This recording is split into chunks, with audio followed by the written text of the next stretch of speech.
میرے پیارے اور محترم اسلامی بھائیوں اور مدنی چینل کے ناظرین، ہم سوئٹزرلینڈ میں ہیں، سردی عروج پر ہے، برف ہی برف ہے، اور ان علاقوں میں آ کر یہ احساس ہوتا ہے کہ سردی بھی واقعی ہمیں یاد دلاتی ہے رب کے عذاب کو، کہ انسان کتنا بے بس ہے۔ حدیث پاک کے ایک جز کے مطابق کچھ الفاظ اس طرح ہیں، دعا اس طرح ہے کہ اللہ تبارک و تعالیٰ سے جہنم کی زمہریر سے پناہ مانگی گئی ہے۔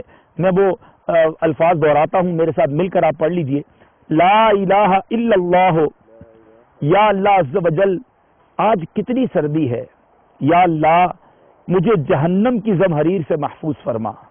روایتوں میں آتا ہے جہنم کی زمہریر وہ ہے کہ جہاں کافروں کو ڈالا جائے گا، یہ ایک ایسا گھڑا ہے کہ جس کی اندر اتنی سردی ہوگی کہ کافروں کے جسم ٹکڑے ٹکڑے ہو جائیں گے۔